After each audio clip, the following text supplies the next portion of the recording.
दोस्तों जल्दी से आपके अपने चैनल और गुरुजी को सब्सक्राइब करें और घंटी पर क्लिक कर दें ताकि आपको पता चल जाए कि अपना इंग्लिश का पीरियड शुरू हो चुका है। हेलो एवरीवन, कैसे हो आप लोग। तो आज हम लोग स्प्रिंग एंड फॉल करेंगे जीएम हॉपकिंस की। पिछली बार हमने the sea and the skylark करी थी। वो राजस्थान यूनिवर्सिटी के सिलेबस में थी, ये है ब्रिज यूनिवर्सिटी के सिलेबस में बीए पार्ट थर्ड में स्प्रिंग एंड फॉल। तो अपन लोग शुरू करें। वैसे थोड़ा सा ही देख लेते हैं जीएम हॉपकिंस के बारे में। वैसे मैं आपको ऑलरेडी स्प्रिंग एंड जो आपने वो पढ़ा the sea and the skylark पढ़ी होगी तो उसमें जाना होगा। मैंने उसको समझाया था जीएम हॉपकिंस कौन थे, किस तरह की इनकी राइटिंग स्टाइल है, वो सब बारे में बता रखा हूँ मैं।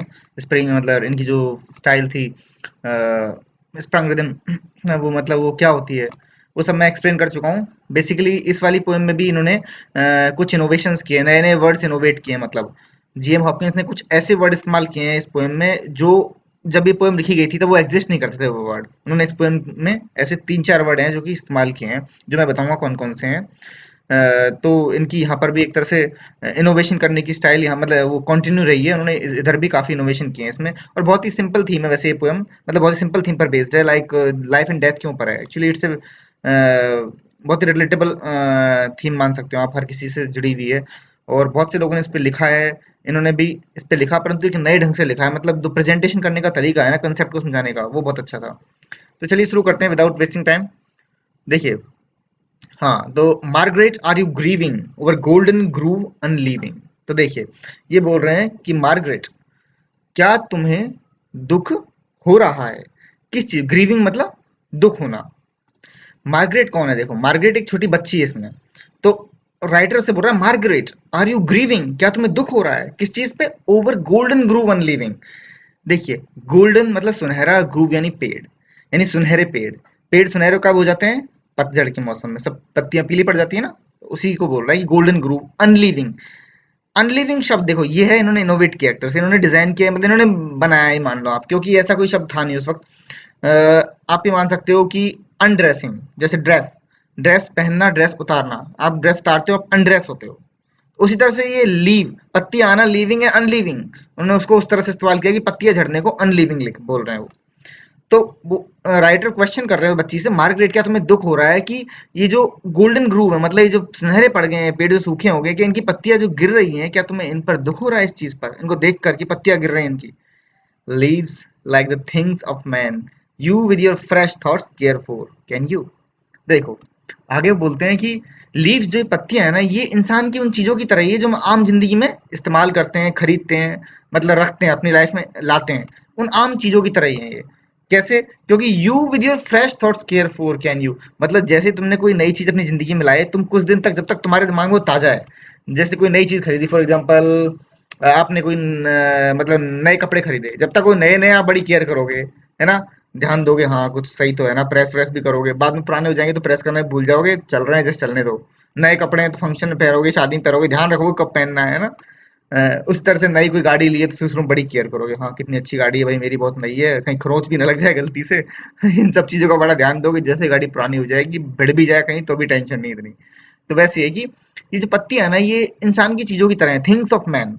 क्यों, क्योंकि जैसे नई चीज होती है तो हम, हमारे दिमाग में फ्रेश थॉट्स होते हैं, with your fresh thoughts care for, और हम की परवाह करते हैं, केयर करते हैं, क्योंकि दिमाग में नई नई होती है। परंतु जैसे पुरानी हो जाती है, हम चीजों को मतलब इग्नोर करना शुरू करते हैं, हमें परवाह नहीं होती उनकी इतनी।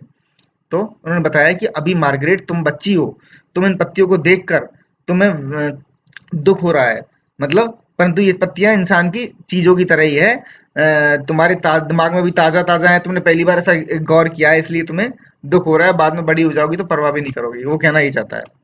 लास्ट में देखो कैन यू शब्द इस्तेमाल किया है इसमें, कैन यू। इसका मतलब है कि वो उससे करवा रहा है कि क्या सही में तुम्हें डू यू, कैन यू जो आप से डू यू पढ़ो, क्या तुम्हें सही में दुख हो रहा है इन चीजों को देख के। देखो, as the heart grows older it will come to such sights colder. तो फिर आगे देखो राइटर क्या बोल रहा है कि जैसे हार्ट ग्रोज ओल्डर, जैसे ही तुम्हारा दिल बूढ़ा होगा, यानी कि तुम उम्र में बड़ी होती जाओगी, it will come to such sights colder. तो तुम्हें जो ऐसे नजारे हैं ना, ये पत्तियां गिरने के और जो दूसरे नजारे होते हैं जिनकी तुम्हें अभी परवाह है बचपन में, तुम उनकी तरफ कोल्डर होती जाओगी, मतलब तुम्हें उनकी परवाह नहीं रहेगी। कोल्ड, कोल्ड होने का मतलब है तुम्हारे अंदर कोई फीलिंग नहीं बचेगी उनके लिए। तो it will come to such sights colder, मतलब तुम ऐसे नजारों के प्रति कैसी हो जाओगी, मतलब सुन्न हो जाओगी, तुम्हें कोई फील नहीं होगा, कुछ फील नहीं होगा, जैसे दुख अभी तुम्हें हो रहा है वैसा नहीं होगा। By and by nor spare a sigh, the worlds of wan wood leave me lie. देखो इसमें अब बोल रहा है बाय एंड बाय, कि जैसे नॉर स्पेस आई, मतलब तुम आहा तक नहीं भरोगी। नॉर स्पेस आई का मतलब तुम आहा तक नहीं भरोगी। Through worlds of wan wood leaf meal lie, चाहे कि चाहे पूरा का पूरा ये जंगल का जंगल ही साफ हो जाए। वैन वुड ये शब्द भी इनोवेट किया है। वैन का मतलब होता है पीला पड़ना, और वुड यानी जंगल जब पीले पड़ जाते हैं यानी कि नष्ट होने लग जाते हैं। लीफ मील भी इनका इनोवेटेड वर्ड मान लो, क्योंकि पीस मील शब्द होता है। लीफ मील का मतलब यहाँ पर है कि बिखर जाएंगे, नष्ट हो जाएंगे, टूट जाएंगे, इधर उधर हो जाएंगे। तो वो बोल रहा है कि तुम एक आंख तक नहीं भरोगी, चाहे पूरा का पूरा संसार के सारे जंगल ही नष्ट हो जाएं। अब देखो यहाँ पर ये बहुत खूबसूरती से एलिट्रेशन का इस्तेमाल किए जा रहे हैं। जैसे फॉर एग्जांपल यहाँ देखो, सच साइट्स एस एस, है ना, spare a sigh S S, world wanwood W W, leaf me lie L L. Alliteration होता क्या है? एलिट्रेशन ये होता है कि जो कॉन्सोनेंट साउंड्स होती है ना, व्यंजन वाली साउंड, वो साउंड या तो शब्द के पहला अल्फाबेट होता है वो कॉमन होनी चाहिए, या फिर बीच में भी कोई वर्ड अल्फाबेट कॉमन हो सकता है, मतलब कोई कॉन्सोनेंट कॉमन हो सकता है। जैसे ये S S, S S W W, ये इनको बोलते हैं एलिट्रेशन। तो यहाँ एलिट्रेशन का बहुत बखूबी इस्तेमाल किए जा रहे हैं लगातार। एक चीज और है, स्टार्टिंग में मैं बताना भूल गया आपको, कि leaves like the things of man you with your fresh thought. जब ऐसे सेंटेंस होते हैं ना, कि देखो यहाँ लाइन आई है, कॉमा है, लास्ट में यू आ गया, ये लाइन खत्म नहीं हो रही, ये कंटिन्यू है, आप इसको यहाँ से आगे पढ़ोगे ना, you with your fresh thoughts, तो ये कंटिन्यूएशन में है। तो ऐसा जो होता है ना, इसको एनजेममेंट बोलते हैं। ये भी एक फिगर ऑफ स्पीच क्या है, एनजेममेंट, ENJMBMENT, एनजेममेंट बोलते हैं। क्योंकि देखो, leaves like the things of man, comma, यहाँ वाक्य खत्म, पर आगे देखो, you with your fresh thought, ये यहाँ पर खत्म नहीं हो रहा, यू के बाद में ये आगे पढ़ सकते हो उसे, you with your fresh thoughts careful, इसे बोलते हैं एनजेममेंट। सी नेक्स्ट लाइन में कंटिन्यूएशन है, कोई डैश नहीं है, कोई कॉमा नहीं है, और कंटिन्यू है। अब देखते हैं आगे, कि though worlds of wanwood leave me lie and yet you will weep and know why, और तुम फिर भी रोगी, मतलब देखो अब देखोगा सब चीज। वो बोल रहा है कि जैसे तुम बड़ी हो जाओगी, तुम ऐसे नजारों की तरफ क्या हो जाएगा, तुम्हें तुम्हें कोई फर्क नहीं पड़ेगा। यू विल नॉट स्पेयर ए साई, तुम्हें आह तक नहीं भरोगी, चाहे पूरा पूरा जंगल साफ हो जाए, परंतु तुम रोगी फिर भी। येट यू विल वीप, तुम रोगी, एंड नो व्हाई। और ये नो वाई शब्द है ना, ये बड़ा कंफ्यूजिंग है, इसका अर्थ क्या ही निकालते हैं अलग अलग तरीके से। पर हम इसको ऐसे लेंगे, नो वाई, कि क्या तुम्हें पता है तुम क्यों रोगी? क्या तुम जानती हो कि तुम जब ऐसी साइट्स की तरफ आह तक नहीं भरोगी, तुम्हें परवाही नहीं होगी, फिर भी तुम क्यों रोगी? देखो इधर भी इन्होंने क्या बोलते हैं, अभी तो नहीं, नाउ देखो अभी इलिट्रेशन इस्तेमाल होगा आगे। Now no matter child the name, sorrow's springs are the same. देखो सॉरोज स्प्रिंग देखो now no matter child the name, अब बोल रहा है कि now no matter child the name, मतलब ठीक है, बच्चे बच्चे के लिए बोल रहा है कि ये मैटर नहीं करता, इस चीज से कोई मतलब नहीं है कि दुख का नाम क्या है, सॉरोज नेम। मतलब now no matter child the name, कि ये फर्क नहीं पड़ता कि तुम्हें किस चीज का दुख है। Sorrow's springs are the same, क्योंकि सौरों के जो झरने हैं, स्रोत हैं, सौरो स्प्रिंग मतलब जहां से सौरो निकलता है, यानी सौरो के जो कारण है ना, वो सबके लिए समान है। देखो बहुत ही इंपॉर्टेंट लाइन है, कि now no matter child the name sorrow's springs are the same, मतलब बच्चे, ये फर्क नहीं पड़ता कि दुख का नाम क्या है, दुख किस प्रकार का है, दुख के कारण सबके लिए सेम है, दुख के जो स्रोत है ना वो सबके लिए सेम है। सबके दुख, चाहे वो बच्चा हो, चाहे वो जवान हो, चाहे बूढ़ा हो, किसी भी अवस्था में हो जिंदगी में, उसके लिए दुख का स्रोत है ना, सबके लिए सेम ही है। बहुत विजडम वाली बात है कि now no matter child the name, नाम मतलब नहीं रखता, दुख का नाम मतलब नहीं रखता कि दुख क्या है। ये मैटर है कि सबका सेम ही, सबका स्रोत सेम है, सब जगह सबका दुख एक ही कारण से आता है, सबका स्रोत एक ही जगह से दुख आता है सबका। Nor mouth had nor no nor mind expressed.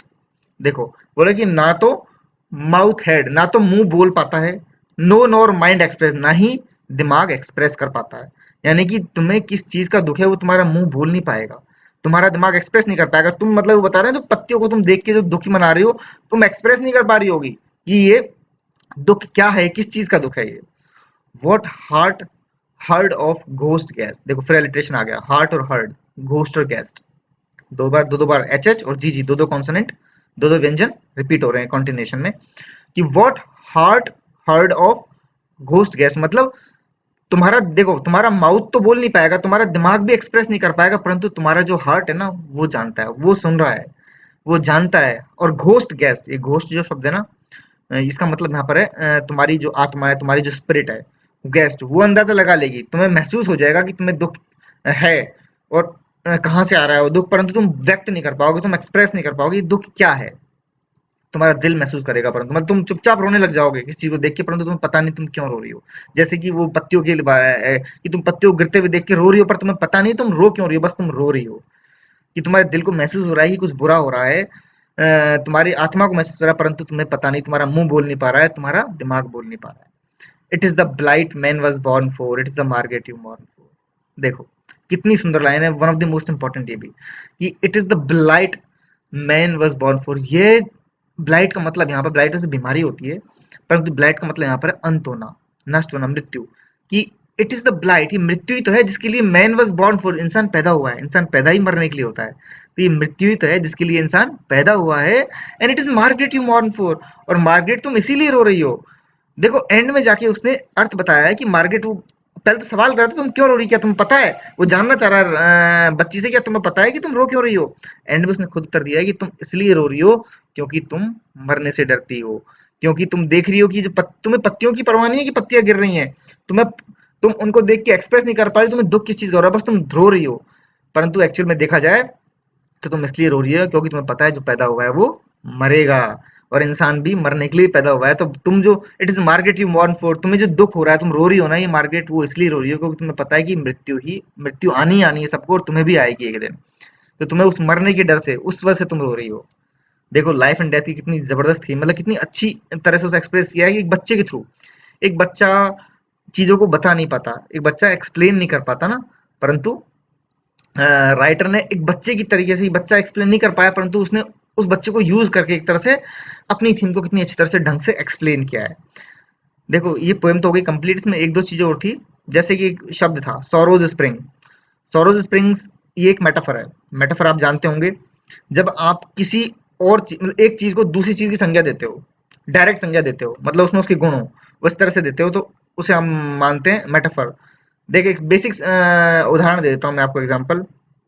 Suppose आप बोलो कि a particular girl is a moon, मतलब या फिर बोल दो कि पर्टिकुलर गर्ल इज अ रोज, कि एक गुलाब की तरह है, यानी लड़की गुलाब है, मतलब तरह नहीं बोलोगे आप।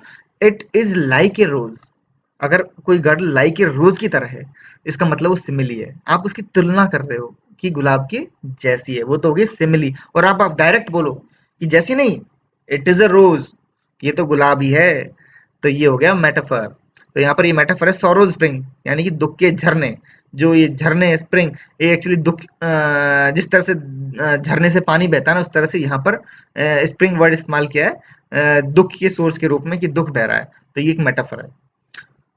तो आई होप आपको ये पोएम समझ में आएगी, बहुत सिंपल पोएम है, जैसे मैंने बताया था कुछ नए वर्ड इनोवेट किए हैं इन्होंने, ये हमेशा करते रहते हैं, इस तरह इनकी स्टाइल थी जेम हॉपकिंस की, इन्होंने काफी अच्छी तरह से लिखी है पोएम। और इसमें कुछ शब्द थे, अनलीविंग हो गई, जैसे कि व्हेन वुड लीव मील, ये शब्द है इन्होंने खुद अपनी तरफ से एक तरह से बनाए एक तरह से और नए वर्ड थे उस टाइम के हिसाब से ये देखा जाए तो अगर आपको कुछ समझ नहीं आया हो ना, तो बिल्कुल बेझिझक कमेंट सेक्शन में पूछ सकते हो कि सर ये चीज समझ में नहीं आई, ये लाइन समझ नहीं आई, इवन एक वर्ड तक पूछ सकते हो, मैं सबका रिप्लाई दूंगा बिल्कुल। ठीक है, जल्दी मैं नेक्स्ट वीडियो में वापस मिलूंगा। Till then, good bye.